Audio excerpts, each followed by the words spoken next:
আপনারা কি জানেন যে কিয়ামতের মাঠে সূর্য থাকবে খুব কাছাকাছি? সবাই কি শুনতে পাচ্ছেন? জবাব, জানেন এটা সূর্য থাকবে খুব কাছাকাছি? সেই দিন কোনো ছায়া থাকবে না বলা হয়েছে। তবে আল্লাহ সুবহানাহু ওয়া তাআলার ফজল এবং করম, তিনি কিছু মানুষের জন্য বিশেষ ছায়ার ব্যবস্থা করেছেন। আমরা সেই হাদিস সবাই জানি যে সাবাতুন ইউজিল্লুহুমুল্লাহু ফি জিল্লি ইয়াওমা লা জিল্লা ইল্লা জিল্লু, যে 7 শ্রেণীর মানুষ বিশেষ ছায়া পাবে। তাদের মধ্যে এক শ্রেণী হচ্ছে যারা গোপনে দান করে। ওটা একটা হাদিস, কিন্তু এই হাদিস প্রমাণ করে ওই 7 শ্রেণীর ছাড়াও আল্লাহ আরেকটা ছায়া প্রস্তুত করে রেখেছেন। ওটা হলো প্রত্যেক ব্যক্তির দানের ছায়া। ওটা তার ব্যক্তির সাথে সাথে থাকবে। ওটা ওই 7 শ্রেণীর সাথে একসাথে থাকবে না, ওটা ব্যক্তির ছায়া। রাসূল বলেছেন, কুল্লু ইমরিইন ফি জিল্লি সাদাকাতিহি, প্রত্যেক ব্যক্তি কাল কিয়ামতের মাঠে সে তার সাদাকা দান সৎকার ছায়ার নিতে থাকবে। হাত্তা ইউফসালা বাইনান নাস আও হাত্তা ইউহকামা বাইনান নাস, পৃথিবীর মানুষের বিচার যতক্ষণ পর্যন্ত শেষ না হয়ে যাবে, আপনার বিচার শুরু হওয়া আগ পর্যন্ত সবাই থাকবে রোদ্রে দাঁড়িয়ে, আর আপনি থাকবেন আপনার দান সৎকার ছায়ার নিচে। এজন্য যে যতটুকু পারেন নিজের ছায়াকে ঘন করেন, নিজের ছায়াকে বড় করেন। আপনি দেখেছেন কিছু গাছের পাতা আছে পাতলা, ছায়া পড়ে অল্প, আর কিছু গাছ আছে খুব ঘন বিবৃতি এবং ছায়া পড়ে খুব ঘন। এই জন্য যেহেতু রাসূল সাল্লাল্লাহু আলাইহি ওয়াসাল্লাম বলেছেন কিয়ামতের মাঠে প্রত্যেক ব্যক্তি তার ছায়ার নিচে থাকবে, তার দান সৎকার ছায়ার নিচে, তাহলে আপনি কি পছন্দ করেন? আপনার দান সৎকার ছায়া যদি মোটা হয়, আপনার দান সৎকার ছায়া যদি বড় হয়, যাতে সূর্যের তাপ আপনার গায়ে না লাগুক, তাহলে আমাদেরকে অবশ্যই বেশি বেশি দান সৎকার করতে হবে। কারণ দান যত বেশি ছায়া তত বড়, দান যত বেশি ছায়া তত ঘন।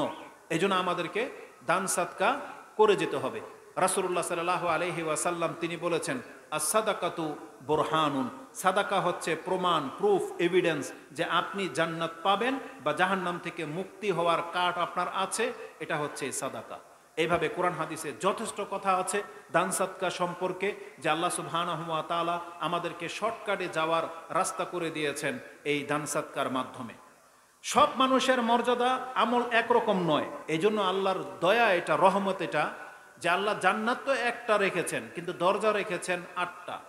এটা নিয়ে কোনোদিন ভেবেছেন যে দান সৎকা কতটা পাওয়ার রাখে? এটা বলে দিই, জান্নাত একটা, দরজাও একটাই থাকতে পারতো, কিন্তু আল্লাহর অনুগ্রহ যে তিনি দরজা রেখেছেন কয়টা? 8টা। জান্নাতের দরজা একটা বেশি আছে, 8টা। কেন? কারণ সব মানুষ এক প্রকৃতির নয়। যদি দরজা একটা থাকতো, ওই একরকম আমল না করতে পারলে আমরা হয়তো জান্নাতে যেতে পারতাম না। এজন্য আল্লাহ 8 রকমের দরজা রেখেছেন। সালাত নামের একটা দরজা আছে, বাবুস সালা। জিহাদ নামের একটা দরজা আছে, বাবুল জিহাদ। রাইয়ান নামক একটা দরজা আছে যেটা সায়েম ব্যক্তি ঢুকতে পারবে, এবং বাবু সাদাকা নামে একটা দরজা আছে যেখানে দান সৎকা যারা করেছে তারা সহসেই এই দান সৎকার দরজা দিয়ে জান্নাতে প্রবেশ করে যেতে পারবে।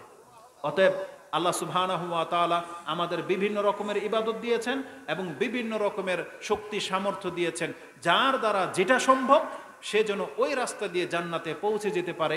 এই জন্য আল্লাহ সুবহানাহু ওয়া তাআলা জান্নাতে 8 রকমের দরজা রেখেছেন। সর্বশেষ এটাও জেনে নেন, জান্নাতের একটা দরজা হচ্ছে বাপ মা। বাবা এবং মা জান্নাতের দরজা। যাদের এটা আছে, এটা অনেক সহজ রাস্তা। আপনি যদি খরচটা বাপ মার উপরও বেশি করেন না, আমার মনে হয় আপনার জন্য 2টা দরজাই খুলে যাবে। দান সৎকার দরজাও খুলবে, আপনার বাবা মার দরজাও খুলে যাবে। এই 2টাকে অন্তত ঠিক রাখার চেষ্টা করেন। এটা জিহাদের চাইতেও হালকা, নামাজের চাইতেও হালকা, এটার সিয়ামের চাইতেও হালকা। শুধু বাপ মাকে যদি কোনো ব্যক্তি সন্তুষ্ট করে মরতে পারে, আপনি কামিয়াব। এই জন্য ইসলামের সাথে সাথে বাপ মার হকটাকে খেয়াল রাখবেন। আল্লাহ আমাকে এবং আপনাদেরকে কবুল করুন, তৌফিক দান করুন, আমিন।